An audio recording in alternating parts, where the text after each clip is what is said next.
Hey, I'm Osman Faruqi, and this is The Drop, a culture show from the Sydney Morning Herald and The Age, where we dive into the latest in the world of pop culture and entertainment.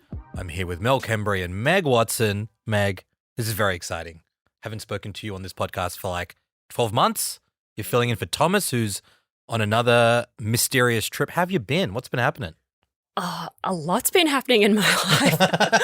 I've birthed 2 humans simultaneously. I'm acting surprised, but I did know that. No, we actually don't speak outside of work. It's in my contract. I had 2 beautiful babies, and my life exploded, and I'm now in the process of putting it back together, like one of those Japanese vases that gets melted with gold. Yeah, I would describe your life currently as being stuck together with gold, like it's hanging on, but it looks shiny and nice. Great. Yeah. It's very cute. It's very cute from the outside. You don't get all the stuff in the inside where you're covered in poo and spew and have to take 3 showers a day. It's very nice to have you back, both on the show, but also just as a colleague, as one of our wonderful reporters. You're back. We missed you. So thank you.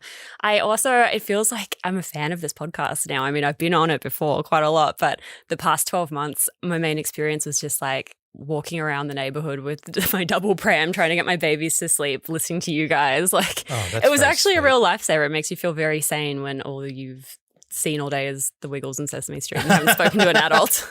Did you, that's very nice. Did you like watch much? I know that there's this maybe false assumption that, you know, newborn parents have all this like time on their hands. I understand that is not really the case, particularly when you have 2 kids, twins. But did you, were you able to tap into culture much on your year off? In the early days, it was pretty much just watching Selling Sunset on the couch in like this fugue state because I was sleeping 2 hours a night and couldn't comprehend anything else. But then over the months, it got a bit better. And I actually ended up going to a lot of movies because it was the best place to just be by myself, zone out when you're overstimulated and freaked out from having mental breakdowns all day with these babies. Well, you shared a tip on your Instagram a few weeks ago about why going to like mums and bubs screenings is so good. Have you been to many of those? No, because twins do not generally allow that. The chaos of not being able to hold 2 babies at once, having one just causing chaos everywhere. Can't feed them both at the same time when you're in a cinema chair. But one of my babies was sick because I have started daycare, and so that is their entire life now. And I was able to take the other baby to the Fall Guy for her first cinema experience. Wow. And, you know, it was fine. Yeah. Not the most memorable first but it was cheap. Experience. But it was like a $12 ticket and babies get in free. So better than my first cinema experience, which was Jurassic Park when I was like 2 years old, I think, or 3 years old. And it was very scary. That's a sick experience. Well, I mean, it's my favorite movie and I'm very happy that was my first experience. But at the time, my main memory is just of me like screaming, running out of my parents' lap and running to the screen and just like, pounding on it. Well, yeah, great to have you back. Thank you. Mel, how you doing? You've had a more quiet week, I guess, compared to Meg's last 12 months. Yeah, I'm no vase put together with gold, or certainly don't feel like one. I'm really glad to have you back, Meg. Also, I'm really excited because I think we might explode Oz's brain because Oz often calls me Meg and he calls you Mel. I was really hoping we weren't going to get into this on this show because I'm going to nail it. I mean, it's an easy mistake to make. We both start with M and E, so I see why it happens. But yeah, I'm just really hoping it all comes to a head in this episode. I've said it already. If there was another guy on this podcast called Osama, you would confuse me for him all the time, and that would be way worse than the Meg and Mel accent, a little switcheroo that I do sometimes. Sure. Is this the first time it's been 2 women on the pod? The ratio switched. Yeah, I feel outnumbered and terrified. I'll start talking about Sydney Sweeney. I'll fill the Thomas gap. All right, let's get into it. After a little bit of a lull in the last couple of months when it comes to television, things seem to be warming up a bit. This episode, we're going to be talking about 2 new shows that are quite different in terms of style and plot, but I think thematically grappling with similar ideas around power and what the hell is going on in America right now. But before we get to those, I want to talk about an album that I think the 3 of us agree is one of our favorite releases of the year so far. It's Charli XCX's Brat, which was released late last week. I've been hyping this album since February when the first single, Von Dutch, was released. I think it was my recommendation that week. The second single, 360, came out just last month with a star-studded film clip, Rachel Sennett, Julia Fox, all the it girls of the moment. I'm with my own way and I made it. I'm your favorite reference, baby. Call me February, you're so inside. Tectonic moves that make him shock you like defibrillators. No style, I can't relate. I'll always be the one. Most of this album is produced by Charli's long-term collaborator, A.G. Cook, the founder of PC Music, and is generally considered one of the pioneers of hyperpop and the kind of sound that came to define Charli's first half of her career, I guess. Brat has a lot in common with that stuff, particularly her dual 2017 mixtapes, Number One Angel and Pop 2. I actually think this is her best album since that era. It also sounds like a throwback to that kind of mid-2000s Ministry of Sound, brash club music vibe. What do you guys think about Brat, Meg? I've been loving it. I've been playing it for my babies, telling them what it was like to be alive in 2009, drinking cheap vodka, smoking cigarettes, wearing black tights and denim shorts. It's been so sick. It's so good to listen to. It's like this great mix of these club bangers that make you nostalgic for this other time, but in a way that doesn't feel forced. Like it still feels fresh. It feels like it's building on that legacy. But also then there's these kind of quieter, more introspective songs, and the switch between those two is such a nice balance. Like I feel like it's not too much of one or the other, but it's just fucking sick to listen to. I think that's the best metric for these pop songs. That's a really good way of putting it. It's like there's these nods to that era that will be very reminiscent to millennials like us, but it's not like a nostalgia play. It's definitely iterating on that kind of sound. And especially because, I mean, she's 31, right? And she came up in that era. She was like started on the MySpace demos and stuff. Like, it's not as though it's a 16-year-old who's like just heard of indie sleaze and is trying to like reincorporate that sound. Like she lived it. She was there. And a lot of the album is kind of reflecting on that time and who she was as well and building from there. Your kids are going to be so cool, Meg, listening to Charli XCX already. I went to a writers' festival in Belgium, which is on the mid-north coast, over the weekend, and it's a very long drive there, and I was by myself in the car. It's like you 6 drove hours. to Belgium, wow. Yeah, I drove to Belgium, and I actually really enjoyed it, and Brat was a great album. I had my highs when I was like really up, and then I kind of could come down with some of those quieter songs.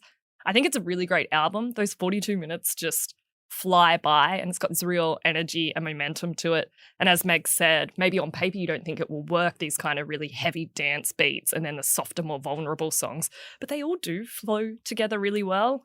Von Dutch and 360 are highlights for me. Girl, So Confusing, Apple, B2B. I think they're all really great.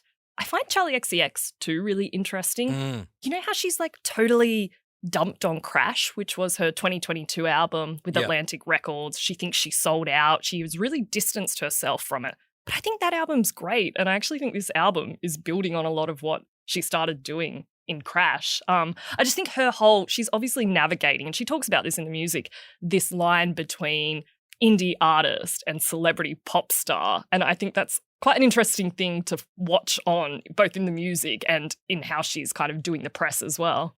That's really interesting. I didn't love Crash, but I don't think it was a disaster. Like, it was her most commercially successful album. She said it's a sort of funny, like, post-irony moment that a lot of these artists are going through, where she said, I'm doing this album, but just so you know, it's my most commercial yet. And it's the first time I've worked with the Atlantic Records A&R. So before you cancel me for selling out, I'm kind of like calling myself out, which is, I guess, like a good way to deflect criticism, but it feels very of the moment as well, where everyone is like preempting how they're going to be discussed and do it. I thought that was an okay album, but I think what I like about this one is it does feel more reminiscent, like particularly Number One Angel. That's like one of my all times. I think the other part of why this feels so good and a little bit different to Crash for me is that it doesn't really sound like any other pop album out at the moment.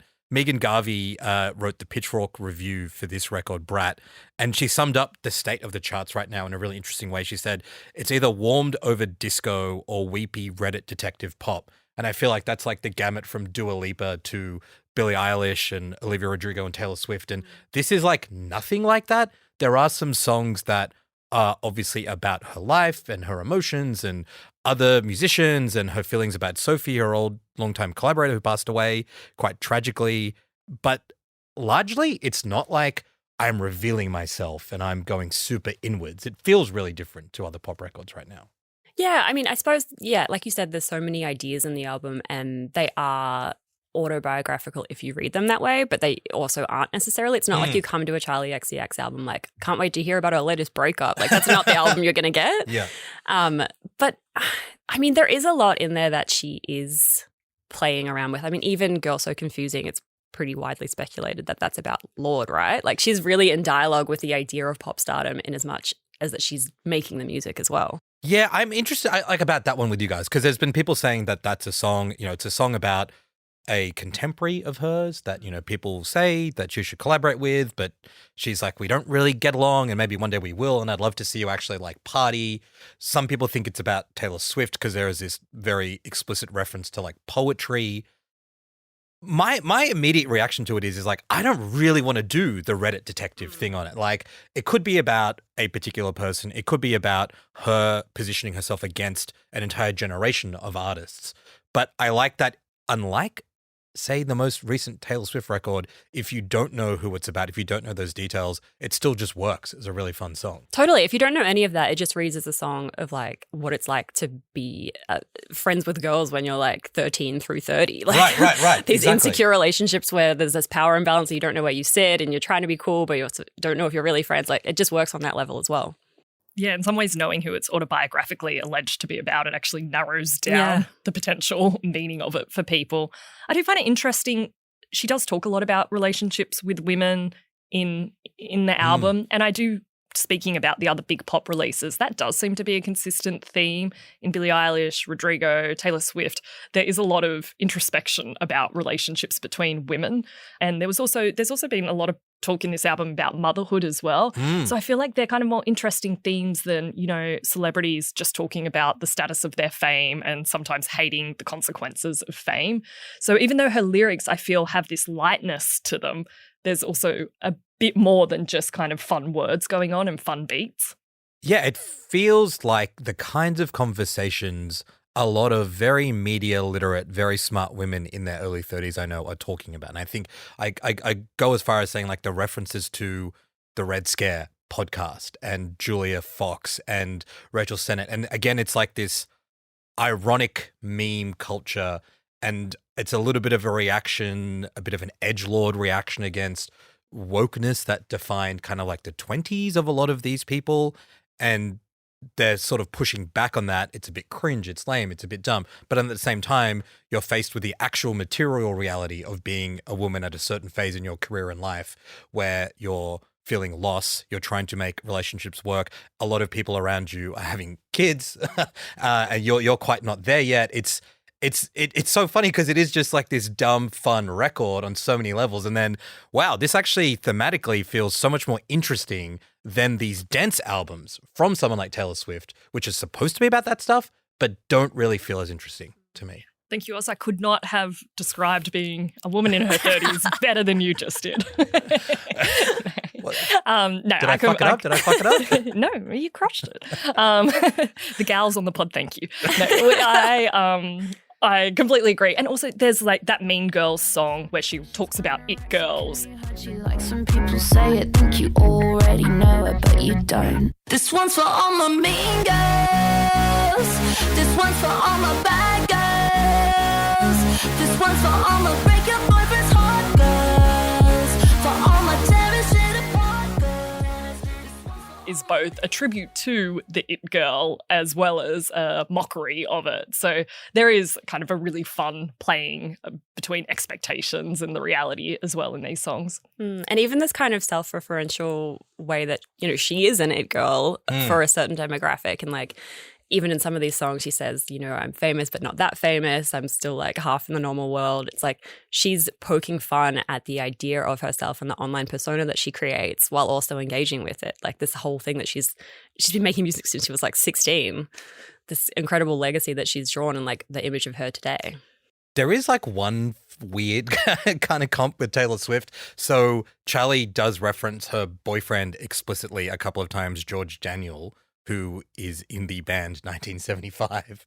And obviously, like, Taylor's last record mentions Matty Healy, who's the lead singer of 1975. It is kind of funny that, like, there are these two big pop records that are both, like, existing adjacent to the 1975 universe. Is this now something I'm going to get cancelled for immediately making this about a man and, like, a male rock band? Yes, the answer is yes. She actually does. I was just checking because she does reference. She says George. She has that song where she's like listing, I want to go to the club with George. Sympathy is a knife, where she's like, I don't want to see her backstage at my boyfriend's show. Yeah. Anyway, sorry, let me pick up about whether you're going to get cancelled. No, I just thought it was like, it's just a funny little bit of trivia. I think that there is like no, it is 1975 connective tissue here. But we're not going to do the Reddit detective thing. No. Yeah, 1975 really flowing through a lot of these albums. Meg, to pick up on a point you mentioned earlier, she talks about, I'm famous, but I'm not that famous. It's this funny thing with Charli where I think people in music land have respected her work for a long time, but she's not been like someone who sells out stadiums. Crash, that record we discussed, that was her first UK number one, and it was engineered basically to be a number one. I don't know if this is engineered to tap into a current pop sound to be that popular. She's doing this tour right now with Troye Sivan. It's selling pretty well, but it's not like a stadium tour either. Do you think she's found that combination of a really fun sound and the zeitgeist to maybe blast this kind of thing into the stratosphere, or will this remain more in the kind of like Charli heads and electronic music heads will get it, but it might not cross over?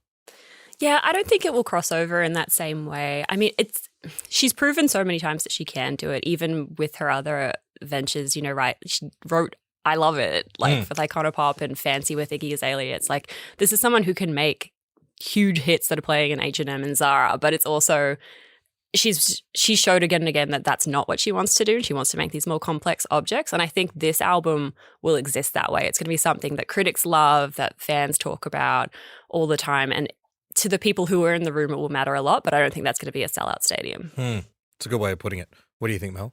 Yeah, I reckon some of the singles might cut through, but I agree. I don't think it's the most accessible album, particularly given what I think the regular kind of mainstream listener of music has been trained to listen to lately when it comes to pop, that very laid-back pop sound that we've discussed before, the Taylor Swift effect on pop, and this is kind of potentially too radical, I think, to cut through on a huge level compared to some of those other singers.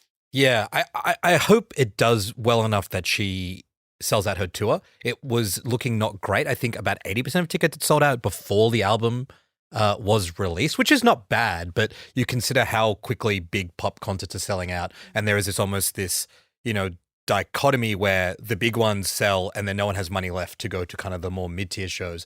But it looks like from a bit of research I was doing, since the album dropped, the ticket sales have increased a bit. People are like, oh shit, this is going to be a really fun vibe in like an arena or something.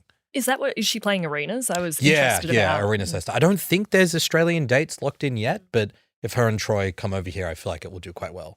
That would be so fun, the two of them together as well.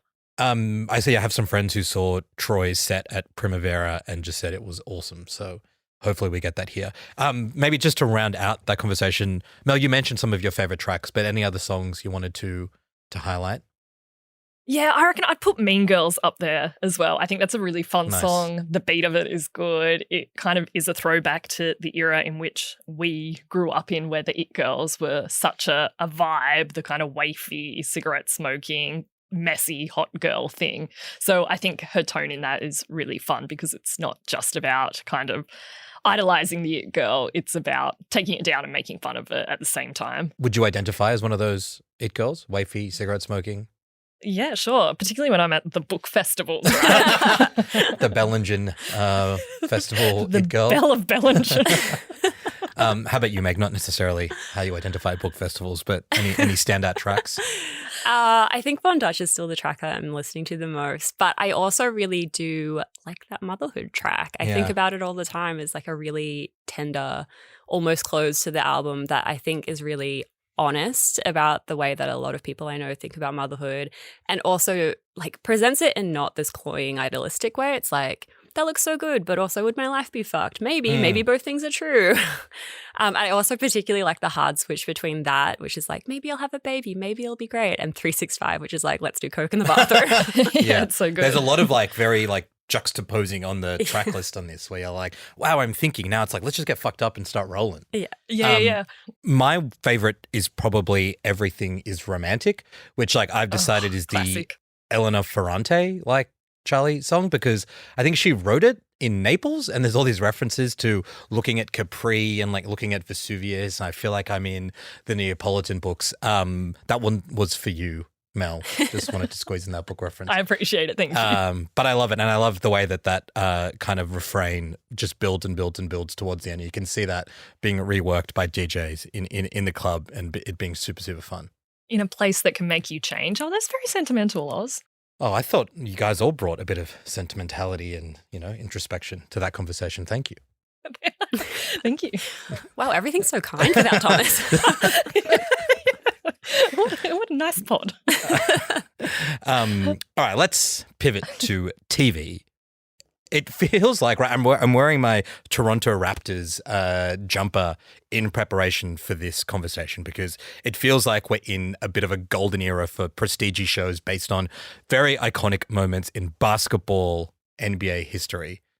Mel, I know you are a bit of a basketball head. Meg, I have no idea what your relationship is to basketball or the NBA. I have watched The Last Dance. Okay. That's about it. I mean, that's a great show. Yeah, it's very good. So I you're learned familiar a lot. enough with the sport and there's characters involved. Yeah, I'm familiar with, everyone in the Space Jam universe. Last year, in terms of these big basketball shows, we got the second season of Winning Time, which was, I think, a pretty good HBO series that focused on the LA Lakers' incredible run in the 1980s. And it starred Adrian Brody and John C. Reilly. In fact, Meg, if you haven't seen that and you have time, that's a fun one to watch. I have not. I don't think so. I didn't like Winning Time. You didn't like Winning Time? No, I didn't. I didn't think it got it right. And Yeah, you were just thinking back to your time as a fan of the Lakers in the 80s. in the 80s. That's it. Didn't Showtime, feel baby. Magic Johnson, the guy playing him, just didn't quite do it for you. I feel like that it's a show that didn't cut through though. Like Well, there was it got so much hype cancelled around after it 2 coming out. seasons. Yeah. Well, anyway, it was a show that existed, and now there is a new show about basketball as well. It's called Clipped. It's on Disney Plus here in Australia, and it's about the LA Clippers, the other team in LA. The Clippers have never won a championship, ever. We are going to win this year, and it will change your life. Look at you. Is that Havarti? Are you trading DeAndre Jordan? Excuse me? This is my assistant, V. Specifically, it's about their owner, a guy called Donald Sterling, who was forced to sell the team after leaked audio of him being incredibly racist was shared to the media by his mistress, V. Staviano, back in 2013. Did either of you guys follow that controversy at the time? Did you remember any of that? It didn't hit me at all. I mean, I've heard the names involved and I feel like I knew Donald Sterling was an infamous figure, but I really didn't follow the controversy. I wasn't across this history at all, which honestly was a rough start to the show because it really throws you in there. Yeah, that's interesting. I didn't follow it at the time because I wasn't in my NBA era as I am in now. As I diversify my interests beyond this. But since I have been in my NBA era, which kind of came on the back of the influence of the Black Lives Matter movement in the NBA and the player empowerment movement in the NBA. Hang on, your interest in the NBA came off the back of the Black Lives Matter movement? No, it kind of coincided in terms of there was a lot of changes right on, going on. Melanie Cameron, let's go. Yeah. But obviously what happened with the Clippers is kind of really feeds into that as well. Yeah. So I was across the history of what went on at the Clippers, because of its ongoing influence on the league. Yeah, even though the Clippers are not necessarily a very well-known or well-liked team, they're kind of the very, very, very minority team in LA in terms of popularity. This issue around the scandal that we're about to talk about, the show gets into, became a bit of a microcosm for wider issues around race in the NBA. So basically in this show in Clipped, in the 2-episode premiere, which is out now, we get introduced to a I guess, one of the main characters, Doc Rivers, who's probably one of the best-known coaches in the modern NBA. He's played by Lawrence Fishburne, and he joins the Clippers. He's trying to turn them around. They're a pretty good team in terms of the individual players there, but they're just not gelling well together. They've got a pretty crusty old organization owned by this guy, Donald Sterling, who's a billionaire property mogul, played by Modern Family's Ed O'Neill. The other cast is rounded up by these two Australians, screen legend Jackie Weaver, of course, who plays Sterling's wife, Shelley, and the very, very, very interesting V. Stiviano, played by Australian Cleopatra Coleman. She starts as Sterling's assistant and mistress and then becomes the agent of chaos, who, after a kind of complicated situation of potentially being sued by Sterling's wife, gets a bit angry, leaks these audio messages she has of him saying very, very racist things, sparks this series of events that leads to Sterling having to relinquish control of the Clippers, and conversations around race in the NBA, eventually leading to Mel getting involved in the NBA. So you really have V. Stiviano to thank for That's your in the NBA finale, I think. So you guys didn't love Winning Time, but what did you make of this one, Mel? I really loved it. Because Winning Time I did not like. Did not go into this with high hopes. I think it's really hard to get recent history right fictionally, and I find myself often disappointed when I see representation of real life events, but when all the people are still alive and the consequences of the events are still unfolding.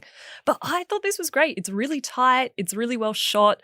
The actors all shine, and it covers some really interesting issues: race, gender, class, celebrity, fame. It ties it all together in a very watchable and bingeable series. What did you think, Meg? Yeah, I agree. It was, I had not much expectations, not knowing anything about the scandal really, which, as I said, was kind of tough at the start. But by the end of the first episode, it really does give you all the information that you need, and you've got a full sketch of the situation. I agree the performances are so good. It's funny to see Ed O'Neill being given the right just to be how horrible some of his characters can be. Yeah, I mean, he's really cooking. This is the guy from Married with Children who's borderline abusive back in the day, right? We're just letting him go now. Good. Yeah. And Cleopatra Coleman, I mean, the character of V and the real life person, from what I understand, so interesting, but so impenetrable. What a tough ask to portray someone like that on screen. And also the way that you kind of sympathize with her, but then are confused by her actions. It's this really interesting mix of, yeah, you side with her, but then she pulls the rug out from under you, and it's hard as well.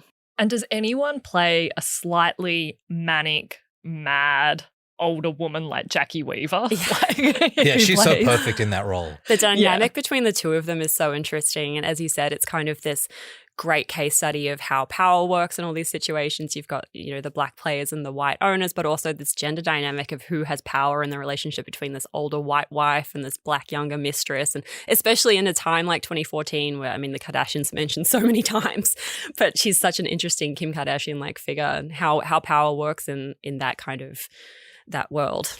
Yeah, I like you, Meg, struggled a little bit at the start just because the plot moves really quickly. I think it's a 6-episode series, so they're not fucking around. They're trying to get a lot in. But by the end of the second episode, which is this dual premiere, it actually I thought did a really good job of making you understand everyone's motivations, where everyone's coming from. You get the explicit racism of Donald Sterling, but you also get that kind of slightly more terrifying implicit stuff, just the way that he acts around the black players, his treatment of black people as basically very reminiscent of old school ideas of a rich white man owning black people, which he literally seems to think he does when he owns this team, and their uncomfortable response to his behavior. It also, you mentioned the Kardashians. I think it's so interesting the way that it uses V watching TV or scrolling on Instagram to give you a sense of what culture was like in that part of the 2010s. And it puts her decision-making around how to react to this guy in a framework of reality TV, of normal people becoming celebrities by their proximity to other famous people, or in the very explicitly referenced scenes with Kim and Paris, leaking tapes. And there is this bit where everyone thinks this tape's been leaked. They think it's a sex tape, and it's not. It's just a racist audio. But you can see her wanting to get revenge at this much more powerful guy who's got really good and very threatening lawyers. She's using the tools that a woman of her status and background has at that time, which is social media and taking control of the narrative by leaking stuff to things like TMZ. And that made this a much more interesting show than just being a narrative retelling of what was going on, because it's also a really interesting commentary on America and the way that culture has now become, like, we don't even, the Kardashians are referenced so many times, but it never really feels on the nose because we now live in that world. Like, that is how everyone exercises politics and power plays. We do and don't, because, I mean, 2014 is this interesting time where it's like, I saw someone talking about how it's this mid-space between like short-term and long-term memory. It's like, it feels like we're living in that world, but we're also not. All the kind of, there's these scenes where, like, you know, block text memes come at your face and it's like, oh yeah, we don't speak like that anymore. Oh yeah, and the Instagram like kind of app itself is very dated. Yeah. It's like the old school one. But it is an interesting environment for something like this to play out, because it is this moment of TMZ rumors spiraling on the internet. It's the flourishing age of digital media online, where these stories could just get a life of their own and everyone was on Twitter to poke fun at it. It's the age of, Gawker and that kind of stuff. So it is interesting, almost as a period piece. I think part of what makes this show quite interesting is it is a revisioning from how I understand V was covered at the time, kind of dismissed as a power-hungry, money-grabbing mistress to a wealthy man. And I think the show is putting her in a context that allows a different story to be told than that played out in social media, which is infiltrated kind of aesthetically into this show by showing those clips. I actually found, because the show has little clips of social media scrolls, so it's dating it into 2014. But social media was really coming into itself then, because it then obviously plays out with the decision to get rid of Donald Sterling as well, with the boycott moving starting there. So I thought they integrated that really nicely.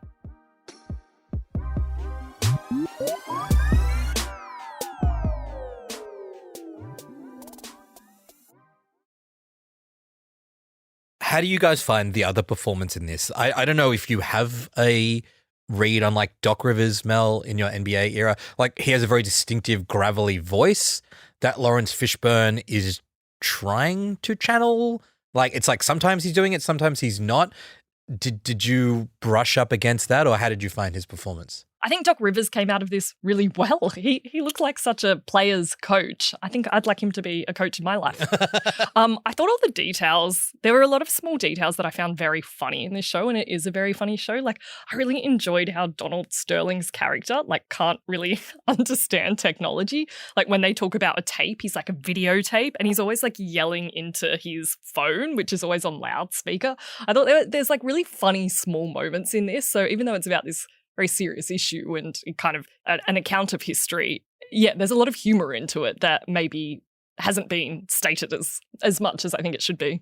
And Meg, one of the questions I wanted to ask you is, someone who doesn't really follow basketball, there isn't a heap of basketball in the show, but do you think there's enough in it for like regular folk who just like, oh, I don't really care about what the LA Clippers were up to 10 years ago? Is there enough for those kinds of people to engage with this TV show? Yeah, I think it's suited to people who aren't really interested in the actual sport of basketball, because really it's about the industry around it and the figures involved and, as you said, the media at the time. I mean, the screen time of actual basketball being played is under 2 minutes, I swear, in the first two episodes at least.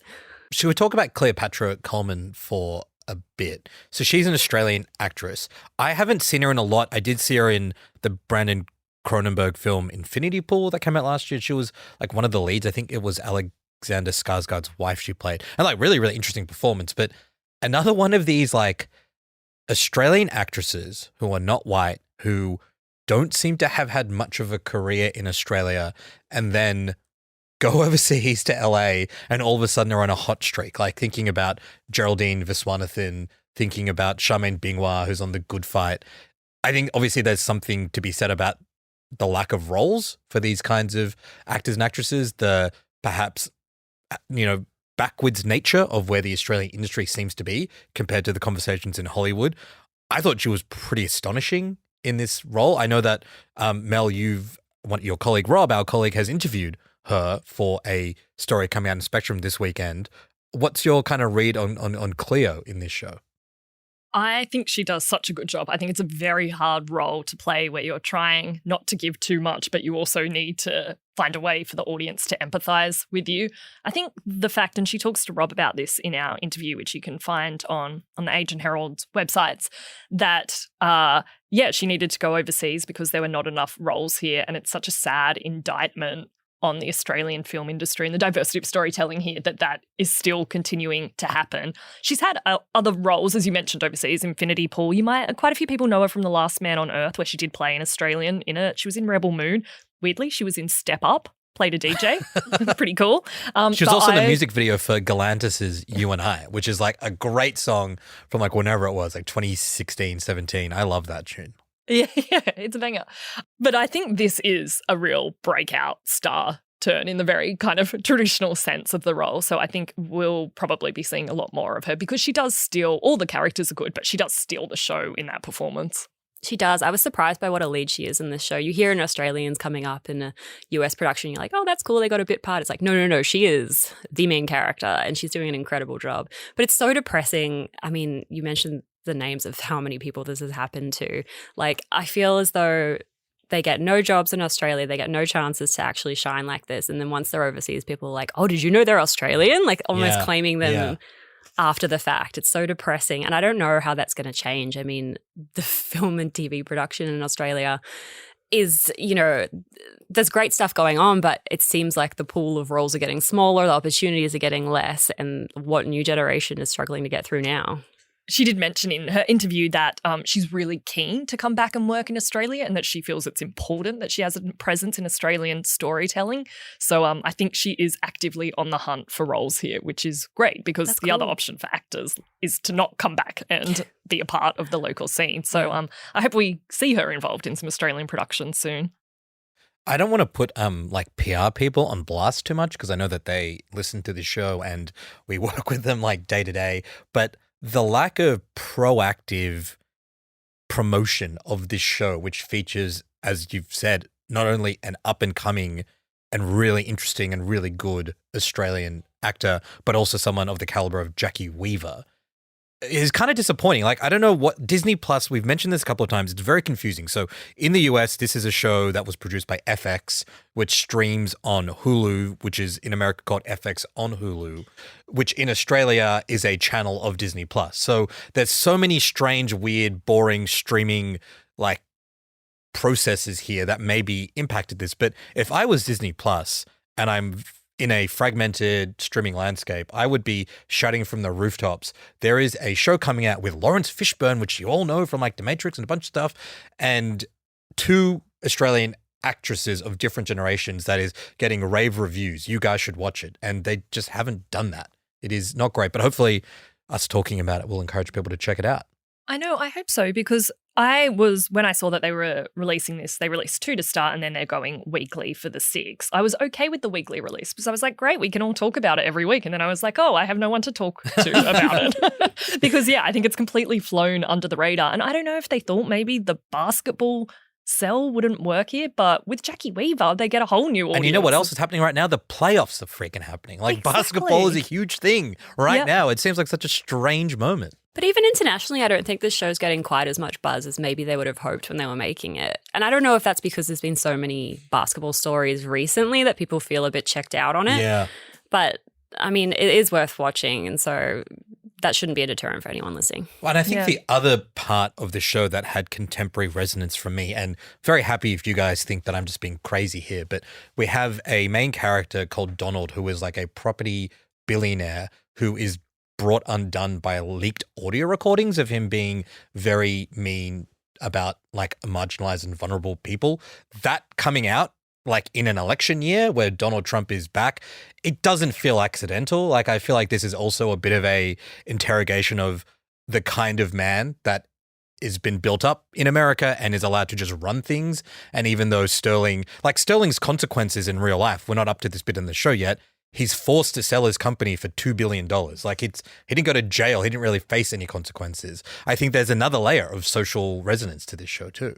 Yeah, I completely agree. It's very timely and it's also obviously speaking to the now as much as it is recounting the history of that time. And it's a reminder of why we don't like to let powerful men go unchecked and why hopefully we've moved forward as a society from that time. Maybe it's a conspiracy, these PR Republicans trying to hold it down. Well, speaking of insane, egotistical maniacs, that brings us to our second show.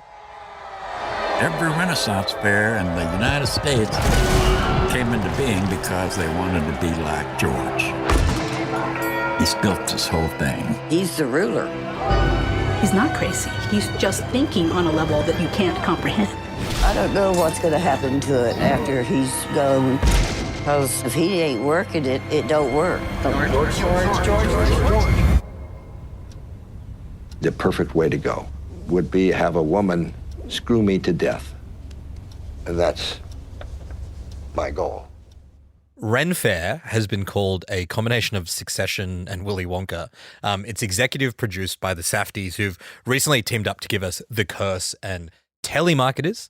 Ren Faire is a documentary set in Texas's biggest Renaissance fair. I don't really have much of a relationship to Renaissance fairs. They're basically these reconstructions of medieval villages, castles, and there's jousting and sword fighting and role playing. I kind of only know about them from that Simpsons episode where they go to one and Lisa speaks to that fortune teller and gets her future. Either of you guys been to a Renaissance fair? I'm so surprised. I can actually see you being a big Renaissance fair fan. I think that totally, I can imagine you dressing up and being like, cheers. Just I do like to dress up and drink, if that's what and wearing chain gear. I can totally see you doing this. And you'd have a different persona. I don't know what your name would be, Osman the Great. And I think you should consider it actively as a hobby that you could get when I into. was doing research on this, I did discover there are quite a few Australian Renaissance fairs as well. So maybe we should send someone to them. You. Me. Meg, you're a Ren Faire person? No, I've never seen one in the wild. I do have friends who do that kind of live action role play stuff. LARPing. Though. Yeah. But I've never attended. Sorry to if them are listening. Well, okay, so all of us had probably a bit of a wacky first encounter with this show. It's a 3-part series. And in the very first episode, we quickly understand that this isn't just a silly little thing. This is a giant corporate enterprise. There's millions of dollars at stake in terms of the running of these fairs. The people at the top seem to be making a lot of money. The Texas Renaissance Fair, which is the one that we're focusing in on in this show, was founded and it's owned by a man called King George. It's super popular, super lucrative, and he's also very politically influential. He's actually the mayor of the local community in Texas where this Renaissance Fair is based. George is old. He's 86. And he's going to die soon. So a power struggle erupts amongst some of his lieutenants who are looking for control, taking over this insane, believe it or not, real life institution. Couple of the people battling it out. There's Jeff. He's worked at the festival for more than 40 years and he's got an old school approach and he seems to be George's anointed successor, keeping the fair going as it's been. And then there's Louis, who wants to kind of soup it up, make it technologically advanced and take the fair to another level. This is a very weird and pretty crazy show. It's a doco, but it's shot almost like a drama, the way you get this B-roll that seems to suggest this is a real world. There's a lot of crazy larger-than-life characters. There's a lot of talk about loyalty. There's maneuvering. There's some brutal behind-the-scenes power plays. And King George himself doesn't feel like a real person, but he kind of is. How did you guys find the show? I think you should go first. Oh, okay. I thought it was a really interesting show. I thought it was really interesting and really good for a couple of reasons. I did not know anything about this world, but I became pretty invested in it quickly because I think the show, without laboring the point, makes you realize that even though on the surface this seems like it's silly people playing up as knights, this is actually about a corporate power struggle. One of the guys going after control of this, his family are investors, and it's basically just another struggle for money and power in a very modern American corporate sense, but with this layer of wacky characters pretending to be knights and jousting. King George is so insane and so compelling, and again, the Donald Sterling thing we were just talking about, It's crazy to me that a guy who is this old, who is like on sugar daddy websites and is really explicit about what kinds of women he wants to date. They have to be this old, they have to be this fit, they can't have plastic surgery, is just allowed to be the boss of something that employs hundreds and hundreds of people and is like the mayor. So I think this is what the Safdies have been doing so well with both The Curse and telemarketers lately, is finding these completely insane stories and plots and characters and just being like, this is actually how America works. And whether it's a fair, whether it's a basketball team, whether it's politics, we are ruled by insane, old, crazy men, and the rest of us are just kind of subject to their whims. That's kind of my read on the show and why I enjoyed it. I get the feeling from your aggressive question to me. You said you wanted to be asked stuff on the pod. I'm being generous. It didn't hit as much for you. No, I think I went in with different expectations. So I heard that it's a documentary about this bizarre community, this Renaissance fair that's taken over her whole town. What a wacky situation. It's got this crazy guy at the helm.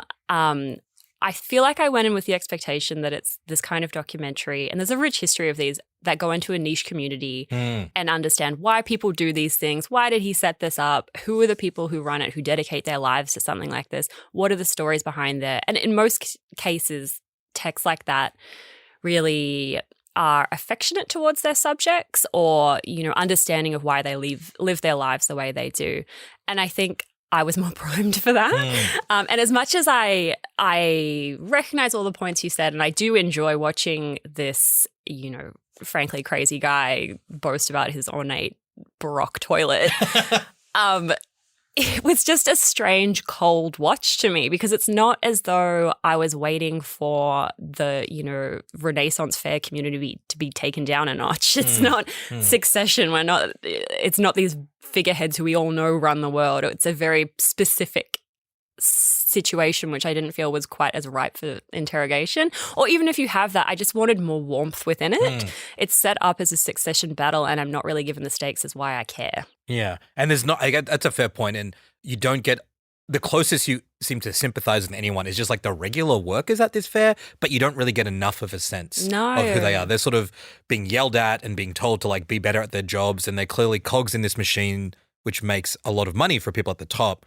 But there's no one to kind of hold on to and be like, what does this mean for the guy making popcorn, or the guy who just goes in every day and beats someone up with a sword or gets beaten up with a sword? Yeah, it reminded me a bit of Tiger King in a sense, where it's like the goal of the documentary is to come in and be like, look at these freaks. Yeah, I think it probably is in that vein of Tiger King, and it's a really good comparison.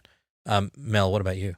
Yeah, I completely agree that there was no outsider voice to guide you through the insanity of this, and we needed someone to kind of represent us there. I really wanted to like this. I love the Safdie brothers. I thought The Telemarketers was one of the best shows of the year, but I think that this show tries so hard to point out the insanity of the situation that it misses the fact that absurdity actually comes through when you just kind of let humanity be quiet.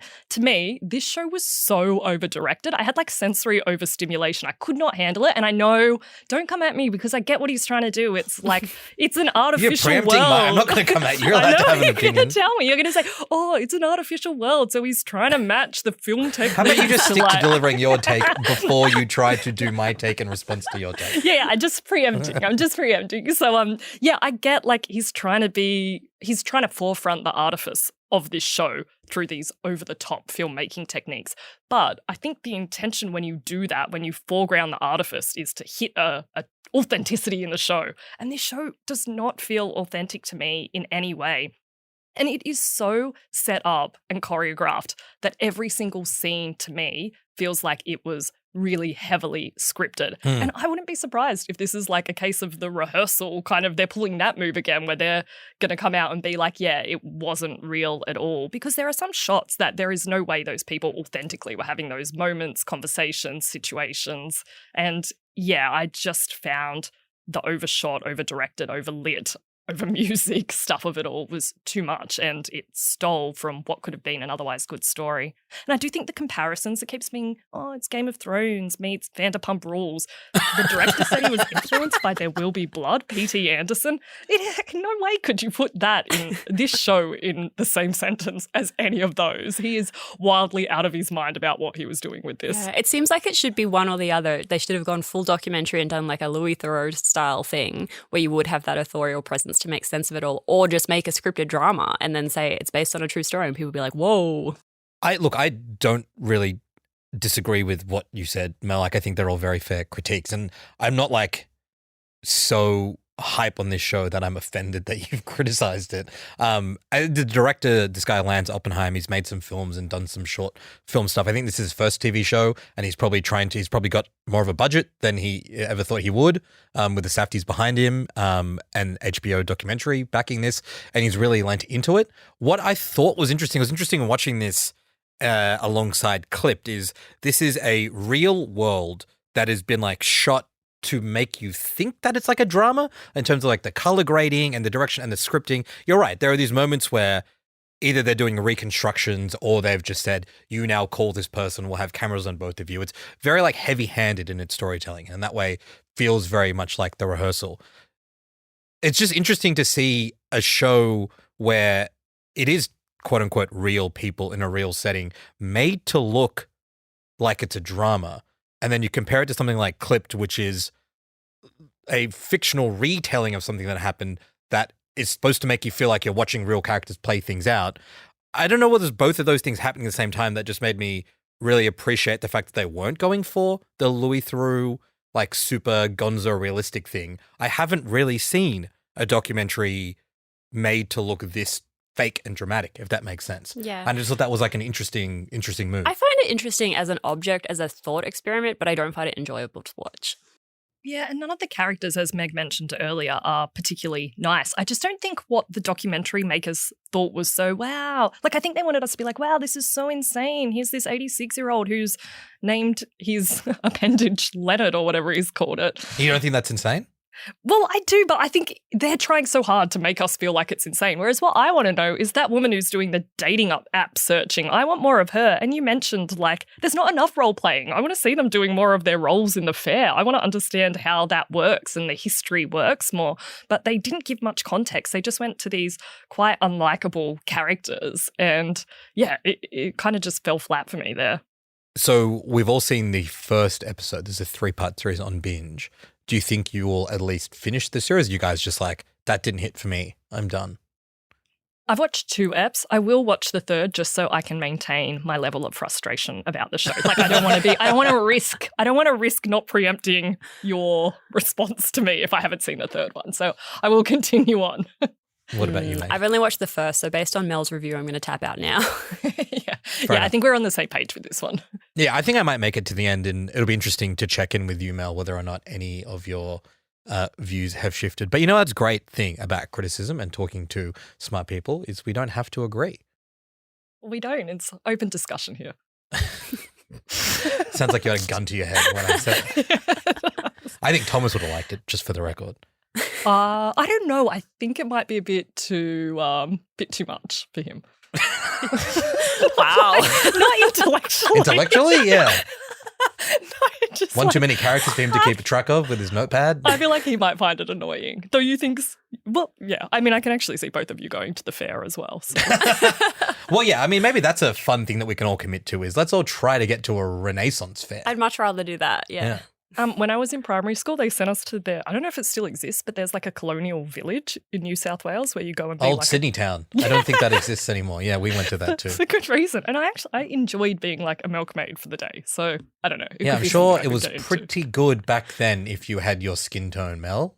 Yeah, it doesn't feel like something that would have aged well. So goodbye, Old Sydney town. Yeah. What were the kind of social structures like in medieval towns? Probably not great for women, not great for people like me, I imagine. Yeah, I don't think so. Yeah, I think we would have struggled, but it feels like from this show, at least we can take away that, being an elephant trainer or making whatever that corn guy makes are like solid roles. The kettle corn guy.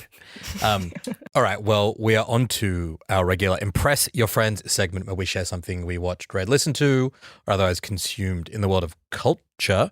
Meg, because you're the special guest, you get to go first. What have you got for us? Thank you. My recommendation is Elsbeth, which is a show I reckon zero people have heard of. I've heard of it. Heard of it. Great. So it is, it's just had its season finale on Paramount Plus. The entire first season is up for streaming now. It's a spin-off of a character from The Good Wife and The Good Fight. Two of the best and most underrated shows of like the past decade. Which is why I think no one has watched the show.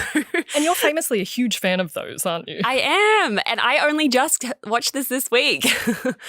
It follows a character called Elsbeth Tassioni, who is a Chicago defense attorney. She had kind of bit roles in the prior two shows as this kind of zany, eccentric lawyer who would come in and people would underestimate all the time because she's wearing like 500 floral prints and carrying like a velvet bag and saying silly girly things, and then she'll solve the case and get some guy off for murder. That's pretty much the premise of the new show. So it follows just her in New York instead of Chicago this time, and she is essentially following around the NYPD as the police of the police. She's like a witness to them doing their cases, and it's kind of like a Columbo-style procedural where she is solving murders before the police or fixing the mistakes that they make. And it's such a fun format that you don't see as much anymore. Obviously, we saw it with Russian Doll. That was so successful and so fun. This is a different tone than that. It's a lot lighter, fun, frothy. She's such a silly character that you kind of just get to follow her having a fun time in NYC. Each week there's different characters who come on. Jane Krakowski from 30 Rock has a bit as this New York realtor who's like selling apartments to Oprah. And Jessie Tyler Ferguson from Modern Family plays this Andy Cohen type character in a Real Housewives murder, and it's called Lavish Ladies. Awesome.